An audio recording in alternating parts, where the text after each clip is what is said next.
Count your blessings, ladies and gentlemen, because this is Brian Pillman Jr., and you're listening to the most influential podcast. You're listening to the Pro Wrestling Proverbs.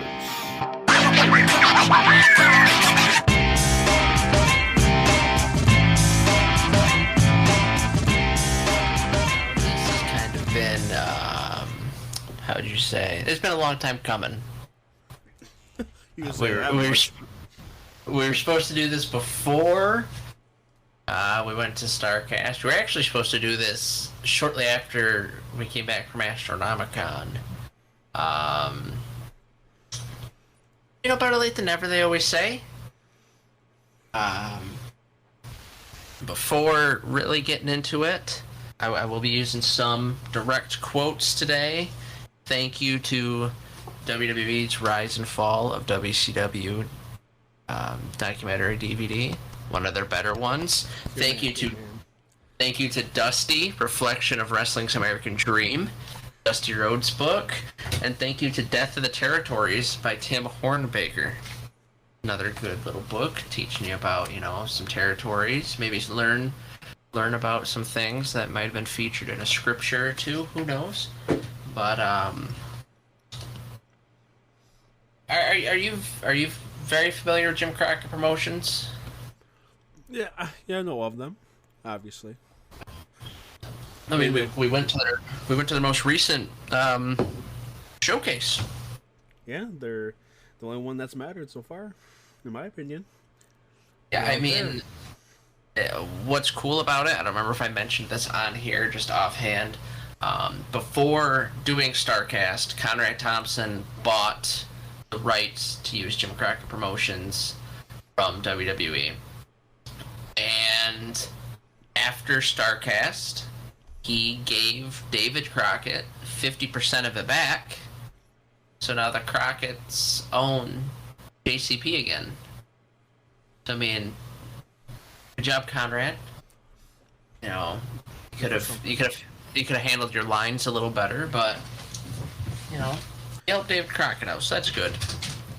But I mean, it's good that the Crockett family got the promotion back in their name, because Jim Crockett Promotion really started early 30s, between 33 and 35. It was their dad, Jim Crockett Sr.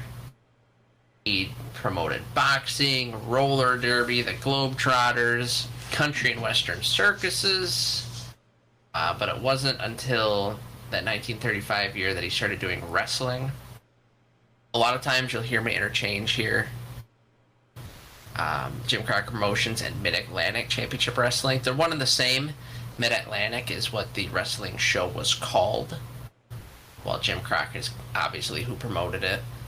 It's like how you've got Titan Sports would do the WWF, Turner Broadcasting would do WCW. Just one and the same.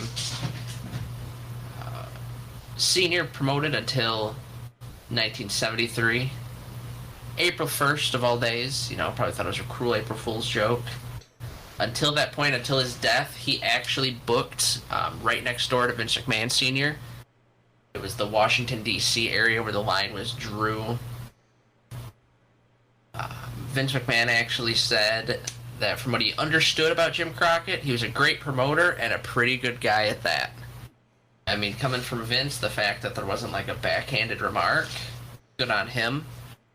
He didn't know the guy, and his dad worked with him more, so I'm sure there's a little bit of fear, but all in all, nothing too spectacular from Senior. The promotion really didn't kick off until his sons took over. You had David, who's still with us. He was actually at Starrcast, one of the announcers for the event.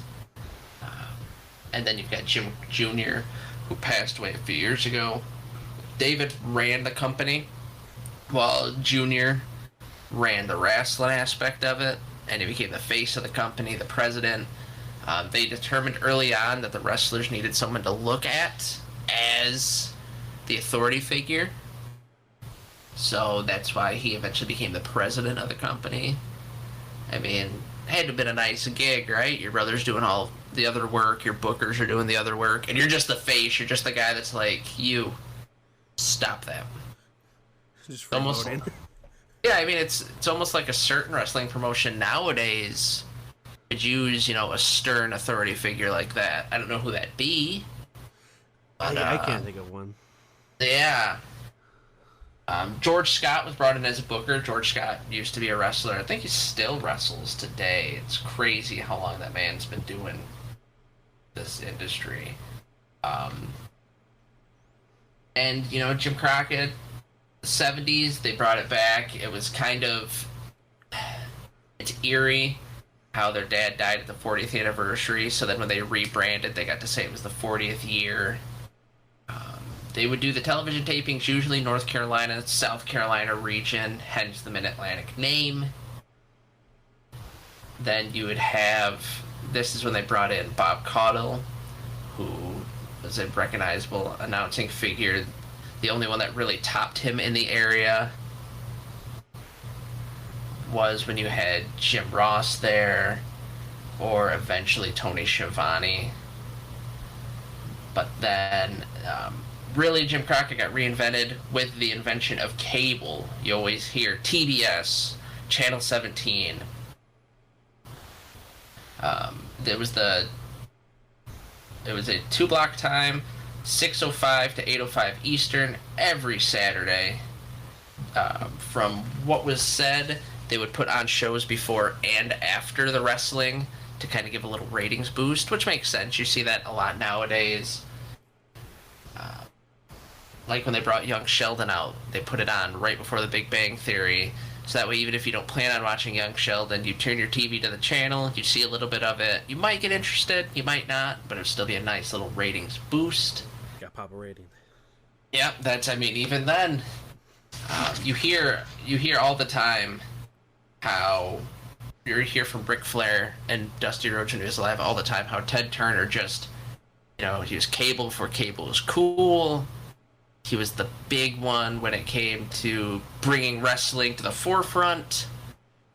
We'll get into a little later when we talk about the Von Erichs. It's kind of interesting how close Jim Crockett and the Von Erichs both were to beating McMahon, being like the mainstream wrestling show, and it all had to do with cable and broadcasting. Jim Crockett Jr. liked to say that Mid-Atlantic was the first real regional territory, which, I guess you could say that. A lot of territories, when they still were territories, would usually be one state or like an area in a state. San Francisco, Houston. You had big-time wrestling, which was Michigan, a little bit of Ohio. You had the AWA, which had Minnesota. But this was the first one that kind of spanned a little bit from its main area. I've got a list here of superstars that wrestled for Mid-Atlantic. It's a who's who of the NWA wrestling era. Johnny Valentine, Wahoo McDaniel, both Briscoes, the Koloffs, Don Kernoodle, Gene and Ole Anderson, before eventually Arn would join them. Ric Flair, Dusty Rhodes, Harley Race, Terry and Dory Funk, Backlund, James J. Dillon, Ricky Steamboat, the Rock and Roll Express, and then eventually Magnum TA, the Midnight Express, Tully Blanchard as well. Gordon Solie was another big voice for the company. When you think of AEW today, and I know I keep making the comparisons here, but you've got Jim Ross, you've got Tony Schiavone, you've got Taz, Jericho's a good announcer. For some reason, people like Excalibur. Jim Crockett was kind of this at that time. Because again, you had Caudle, you had Ross, you had Schiavone, you had Crockett, you had Gordon Solie. Dusty Rhodes would jump on every so often. It was really a good era, not only for wrestling, but for announcing. The big question was, as Jim Crockett was expanding, which again, another comparison to AEW now, the question was, where's all the talent going to go? Are they going to go up to Madison Square Garden and make a paycheck, which was the WWF, eventually WWF? Or are they going to go to the Carolinas and make a paycheck? Which, again, it's now, you're going to go to WWE, you're going to go to AEW. You can go elsewhere and wrestle, but you're not really going to make that money. It was interesting at the time because again, being a regional territory growing, Jim Crockett Promotion was seen as the booking agent for, as Jim Jr. said, the big dogs. So this would be your Ric Flair, your Harley Race, your Arn Anderson, Andre the Giant to an extent. That's why you'd see them in other territories. They would do trades, kind of like a developmental thing. I'll send you this guy, you send me this guy. It would keep the talent fresh. It's something that I still think should be used today. I think it'd make wrestling a little more fresh if you didn't see the same faces at the same place week after week. We're kind of getting away from that with, again, WWE and AEW fighting over that talent. The biggest help that the Crockett's had was Dusty Rhodes. Jim Crockett said that Dusty understood the idea of the big event better than most people. And Ric Flair said that Jimmy Crockett had the vision because Dusty gave it to him. A lot of the wrestlers from that time, you'll hear that they really didn't think too highly of Jim Crockett, that most of the ideas, most of